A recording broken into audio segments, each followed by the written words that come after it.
through 9. If in the land that the Lord your God is assigning to you to possess, someone is slain, is found lying in the open, the identity of the slayer not being known, your elders and magistrates shall go out and measure the distances from the corpse to the nearby towns.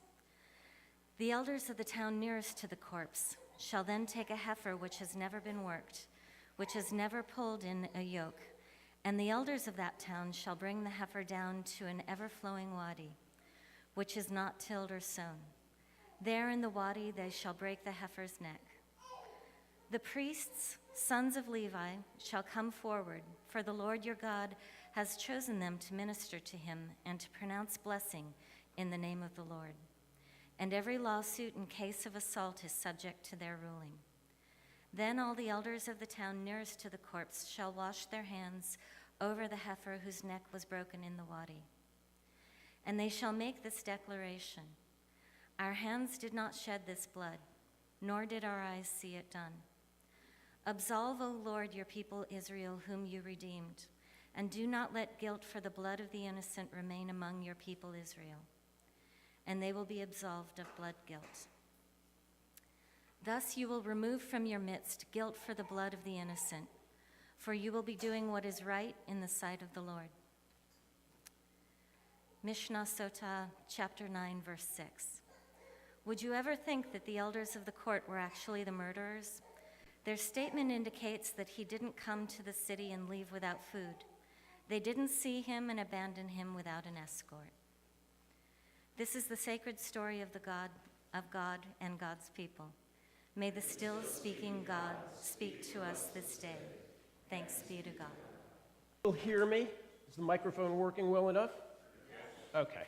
So thank you so much. Thank you so much, sir, for inviting me to church. It is not to be taken for granted in any way, shape, or form that a Christian community is inviting a Jew to preach. My dad was born in what is now Ukraine in 1927, and unfortunately he is no longer around to see this, but in his worldview and the worldview in which he grew up with, this was not done. And so I just want to acknowledge how far certain communities have come, and I want to acknowledge my gratitude and to bless you all for being part of those communities in which this kind of faith and dialogue and mutual enrichment happens. Because I also believe, and part of the reason why I'm teaching at the University of San Diego is because I believe it and the University of San Diego believes it, that we can, when we learn from each other, it can only be for the better. So thank you for inviting me. The scripture that we took a look at is from Deuteronomy, and it is part of a Torah portion that has to do with judicial procedure, with legislative procedure, with executive functioning.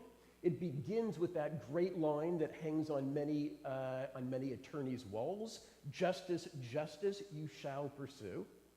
And this is the very end of that arc of laws about criminal behavior, laws about the priests and what their role is in society, which is much more akin to a judiciary than we think about priests today. And it begins in a way that lets you know there's something unusual happening. Because normally, if somebody is killed, they would be killed at the local tavern. They would be killed in the city. They would be killed where there are a lot of people around, and there is an incident. There is some kind of a conflict. But here we have a dead person, a corpse, that is found in between two cities. It's in a vacant no man's land, and we have no idea who the killer is. There's been some kind of investigation. We know that because of the way in which the tenses are used in the Hebrew. It appears correctly in the English, but you have to kind of know how biblical tenses work. That's why I was really hoping Russ would be here to help me out with this, because I don't know much about the Bible. I am a relative expert on Jewish interpretations of the Bible, which are usually quite different and distant from what the Bible meant in its ancient Near Eastern setting. okay? I'm much more comfortable in the kind of post-Jesus world of Jewish interpretations of the Hebrew Scriptures. So we've got somebody who is found in between cities, and the very first thing that we do is we have the elders, not necessarily the people, who are hunched over, but the leaders, the political leaders of the community. They come out and they measure the distance from the corpse to their cities. And from what we can figure out in any given tribal allotment of real estate, you've got a handful of cities that might be close, and it is the responsibility of all the leaders of the cities, plural, closest by, to figure out which city is closest to the corpse in question. Why would that be? A little louder, please. So the city closest could be responsible for the corpse. Okay, so the city closest could be responsible for the corpse, for burying the corpse? Okay, in some sense, to be responsible for the corpse. Anybody else? It was a citizen of the closest city. So maybe it was a citizen of the closest city, okay. And in that case, what? He belongs there. Okay.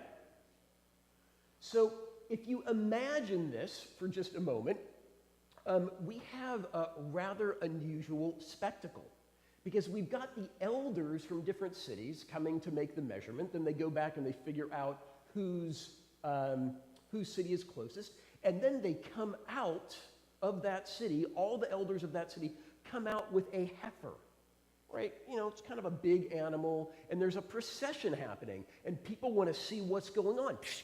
Oh my God, did you know? Did you hear? And so Maimonides, who is a medieval scholar, and I wanted to say that it's not only Arab Christians who speak Arabic and Arab Muslims who speak Arabic, Arab Jews also speak Arabic. And so when Maimonides writes about this, he writes in Arabic. I don't read Arabic, I'm reading in a translation, but he says that as a result of all these people coming out, people start talking about what happened, people start talking about the murder, and maybe somebody will say, oh, right, I remember this guy.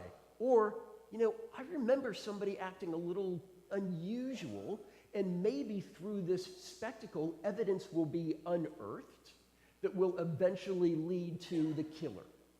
Okay?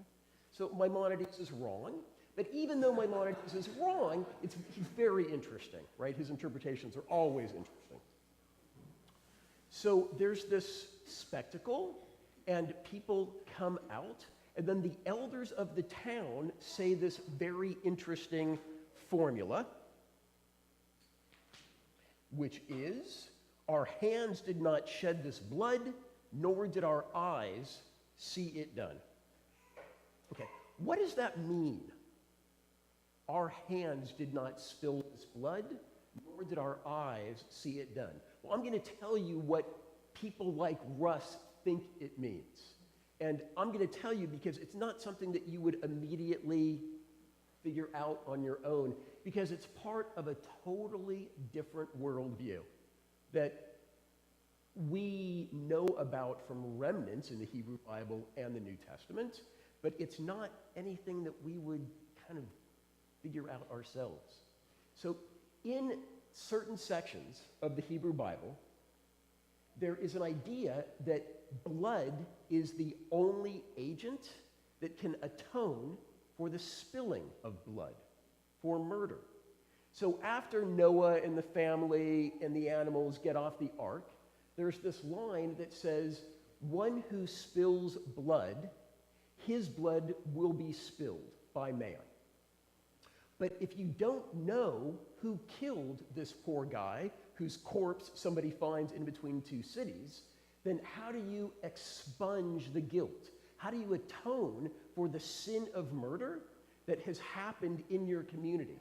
Because if you don't atone for that sin of murder, then this part of the Bible is very clear. As a natural consequence of the spilling of blood that is not atoned for, God will be pushed away. It's not a punishment. It's a natural consequence. God will be driven away from your camp if that murder is not atoned.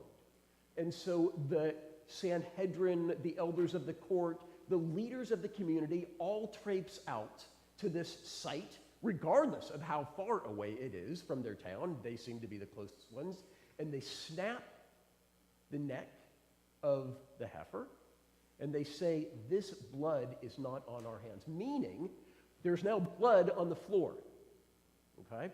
So the blood atones for the blood. That's at the very fundamental level. But they're also saying, we don't know who did this. We're not covering up for anybody. This didn't happen because there was a really wealthy person whose son went on a rampage and we're now protecting the whole family, even though we know who did it. Our eyes didn't see it, our hands didn't spill it, we know nothing, we are not guilty, even through knowledge about this. Okay? Questions about what it probably meant in its initial Near Eastern context, which is really about blood. And it's about atoning for the death. Yes, sir. I am. I'm opening it right up. Would you like a mic? Okay. No, I think it helps me understand what you mean by the shedding of blood, Christ shedding of blood, take on the sins of men. This helps Good. me understand an analogy. Yeah. Can I ask something that's slightly far afield? Just a little You can add, but before you go there, I did want to point out that we've got several prefigurements of the New Testament story, including Pontius Pilate saying, right, I washed this blood from my hands, we don't have it. You've got it in this story, you also have it in Psalms, and you have the idea of the atoning. It's called vicarious atonement. Usually when I use the word vicarious, it's a pot like, I want to live vicariously through my friends who aren't married. That's usually how I use the term. Thank you. Okay.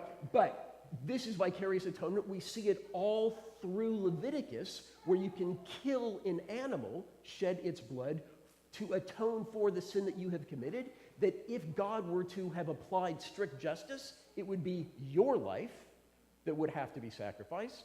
But through God's graciousness and mercy, God allows the priest to sacrifice an animal in your stead, your turn. It also makes me think of our own history. We're used to thinking of the Civil War being a fighting over economic strengths and over the issue of slavery. But I'm thinking Abraham Lincoln in his letters and his thinking really thought of it as a divine struggle, that this was in a sense a retribution, that the nation was undergoing a bloodletting in order to atone for the sin of slavery. He writes about it in quite biblical terms, about divine right and in the idea of, again, the sacrifice of many in order to atone for this basic original sin in earth. Thank you for that. Did everybody hear that? Should I repeat it? So Abraham Lincoln, apparently, unbeknownst to me, what's your name, sir? Jeff. Jeff?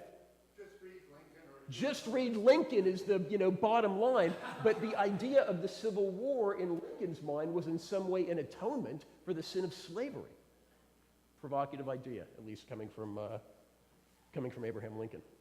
Okay.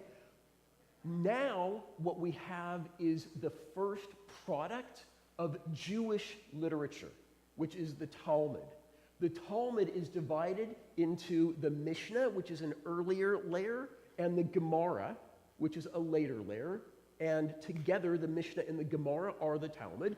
That's the first product of Jewish literature. The Hebrew Bible, you can think about it as Israelite religion. And after the death of Jesus, and after the destruction of the Second Temple in 70 by the Romans, the Hebrew Bible had already been interpreted in different ways, but at that point, you've got the bifurcation of the interpretation of the Hebrew Bible. So the Jewish Christians and later the Christian community interprets the Bible, the Hebrew Bible, in one direction. And the rabbinic community, which eventually drops the rabbinic and it just becomes the Jewish community, interprets the Hebrew Bible in a different direction. The beginning of that interpretation is the Mishnah. And so the Mishnah then asks the question, well, do you really think it was the elders? Like, why are the elders saying it's not, our hands are clean of this blood, we didn't see it? What do they mean by that? What do they mean by that? And so the Mishnah then asks the question and answers the question. That he didn't leave their town without food, and he didn't leave the town without an escort. What does that mean?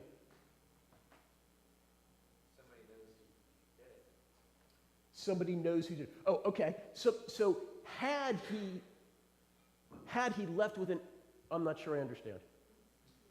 Well, that's the way I interpret it. They know he was escorted by somebody. Somebody saw him last. Oh, okay. So who is it that was the escort for this person? Because we're saying that he definitely was escorted if he needed to be escorted, if he was alone. And so somebody must have seen it. Speak up, whoever you are. Okay? Unless you're the killer, and then we'll find you. Okay. What else could it be?